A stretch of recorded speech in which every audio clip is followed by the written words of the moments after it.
This channel does not promote any violent, harmful, or illegal activities. All content provided by this channel is meant for an educational purpose only. দেখুন আবার বলছি এই ভিডিওর সত্যাসত্য আমরা যাচাই করিনি, কিন্তু এই ভিডিওর সত্যাসত্য নিয়ে আমরা ক্রমশ নিঃসন্দেহ হয়েছি।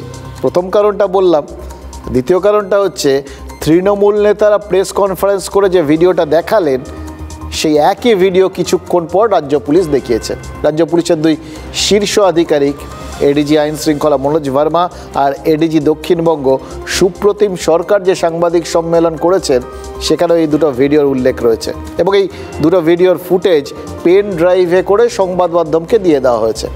এবার পুলিশ নিজেরাই যখন ভিডিওটা শেয়ার করছে, তারাই তো বলেছে ফেক জিনিস কখনো শেয়ার করবেন না, সুতরাং আমরা ধরে নিচ্ছি যেটা একদম সত্যি, ধ্রুব সত্যি। আমরা বরঞ্চ ওই কোট আনকোট অরাজনৈতিক ছাত্র আন্দোলনের ডাকা আন্দোলনটা কিভাবে ঘোরতর রাজনৈতিক জায়গায় পৌঁছলো সেই ব্যাপারে একটু আলোচনা করতে পারি। তাই প্রথমত তৃণমূলের প্রেস কনফারেন্সের পর শুধু যে রাজ্য পুলিশ প্রেস কনফারেন্স করেছে তা নয়, কিছুক্ষণের মধ্যেই সেই ভিডিওর সূত্র ধরে ঘাটালের দুই বিজেপি নেতাকে পশ্চিম মেদিনীপুর জেলা পুলিশ আটক করে ফেলেছে। পুলিশ সুপার ধৃতিমান সরকার বলেছেন যে আরও একজনকে তারা খুঁজছেন এবং আটকদের জিজ্ঞাসাবাদ করে ডিটেল পরিকল্পনা জানার চেষ্টা করা হচ্ছে। আচ্ছা, পরিকল্পনা কি পুলিশ জানে না? হয় সেটা? কুণাল ঘোষরা তো পরিষ্কার বলে দিয়েছেন ছাত্র সমাজের নামে আসলে শকুনের রাজনীতি করছে বিজেপি। আর রাজ্য পুলিশ প্রেস কনফারেন্স করে বলেছে যে ছাত্র আর মহিলাদের সামনে রেখে অশান্তির ছক করা হচ্ছে, পুলিশকে উস্কানি দেওয়ার চক্রান্ত হচ্ছে। এবার ঘটনাচক্রে ভিডিওটা যেরকম আগে দেখিয়েছে তৃণমূল, তেমনই ষড়যন্ত্রের তত্ত্বও কিন্তু তৃণমূল নেতারাই আগে সামনে এনেছেন, পরে পুলিশ বলেছে। এবার বিরোধীরা এতে রহস্য খুঁজলে খুঁজুন। আমি শুধু ভাবছি যে এই বিষয়গুলো না আগের থেকে জেনে যাওয়া বা বুঝে যাওয়া বা প্রেস কনফারেন্স করে জানিয়ে দেওয়া, এর দু তিন রকম ফল হতে পারে জানেন তো। এবার কেউ না কেউ কাউকে না কাউকে বদনাম করতে গন্ডগোল বাঁধিয়ে দিতে পারে।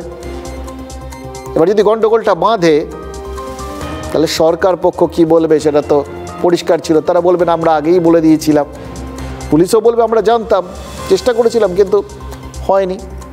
বা অথবা তারা প্রিএম্প্ট অ্যাটাক করে, মানে প্রিএম্প্ট মানে হচ্ছে স্বতঃপ্রবৃত্তভাবে আগে ঝাঁপিয়ে পড়ে আক্রমণের আগেই পাল্টা আক্রমণ করে তারা হয়তো লোকজনকে ধরে ঠরে নিলেন, অনেককেই ধরে নিলেন, হতে পারে। এবার যাদের বিরুদ্ধে অভিযোগ তারাও আবার বলতে পারেন ওই যখন বলে দিয়েছিল তখনই জানি যে আমাদের সামনে আমরা শান্তিপূর্ণ আন্দোলন করছিলাম, কেউ না কেউ তার মধ্যে লোক পাঠিয়ে দিয়ে করিয়ে দিয়েছে। আরেকটা কথা, আমি শুধু ভাবছি 14 তারিখ রাতে আরজিকর হাসপাতালের হামলার বিষয়টা যদি তৃণমূল আগে ভাগে জানতে পারতো তাহলে তো কলকাতা পুলিশ একটা বিড়ম্বনার হাত থেকে বেঁচে যেত। দেখলেন তো কীভাবে ওরা সব আগে আগে করে দিচ্ছেন, তারপর পুলিশ জানছে। পুলিশ কমিশনার বিনীত গোয়েল বলেছিলেন তাদের কাছে কোনো ইনপুটই ছিল না যে একসঙ্গে অত লোক জড়ো হয়ে যাবে বা হাসপাতালে হামলা করবে। দেখুন আরজি করে হামলা তো হলোই, এমার্জেন্সির রুম টুম যা ভাঙার সেগুলো তো ভাঙলই, সেই সঙ্গে হামলাকারীরা আন্দোলনকারীদের মঞ্চটাও ভেঙে দিল। একদম নির্দিষ্ট টার্গেট, যেখানে সেখানে। মানিকতলার ওসি দেবাশিস দত্ত তিনি তো নিজে আমাদের সেদিন বলেছিলেন হামলাকারীরা আন্দোলনকারী ডাক্তারদের নাম করে করে খুঁজছে। তার মানে তারা নিশ্চয়ই আন্দোলনকারী ছিল না। এবার আন্দোলনকারীরা তাদের ভিড়ের মধ্যে কাউকে নিয়ে এসেছিল আন্দোলনটাকেই ভাঙতে। এটা একটু জটিল বিষয় হয়ে যায় এবং এখন মনে হচ্ছে এইসব কিছু আদৌ হতো না যদি না কোনোভাবে শাসক দলের ইন্টেলিজেন্সটা আগে কাজ করতো। বাম আমলে অভিযোগ উঠতো যে আলিমুদ্দিন থেকে নাকি মহাকরণ চালানো হচ্ছে, আর এখন রাজ্যের শাসক দল যা ইন্টেলিজেন্সের নমুনা রাখছে তাতে কেউ না কেউ তো বলতেই পারেন যে গোটা প্রশাসনটা আসলে শাসক দলের অফিস থেকে নিয়ন্ত্রণ করা হচ্ছে। শুধু একটা কথা বুঝতে পারছি না, আরজি করে পৌঁছে সবার ইন্টেলিজেন্সটা নষ্ট হয়ে যায় কী করে? আরজি করের ক্ষেত্রে হলেই তখন কেউ কিছু জানতে পারেন না, চারপাশে সব কিছু জেনে যান। তাহলে তো শুধু হামলা নয়, তিলোত্তমার ধর্ষণ আর খুনের ঘটনাটাই হয়তো নাও ঘটতে পারত।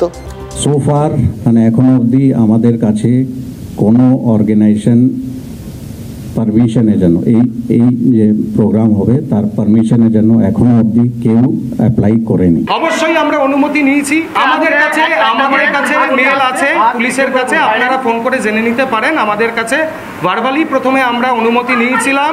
পশ্চিমবঙ্গ ছাত্র সমাজ নামে কোনো সংগঠনের অস্তিত্বের কথা এর আগে আমরা শুনিনি। পশ্চিমবঙ্গ ছাত্র সমাজের যে ফেসবুক পেজ, শুরু থেকে বলা হচ্ছে যে এই আন্দোলনটি সম্পূর্ণ অরাজনৈতিক।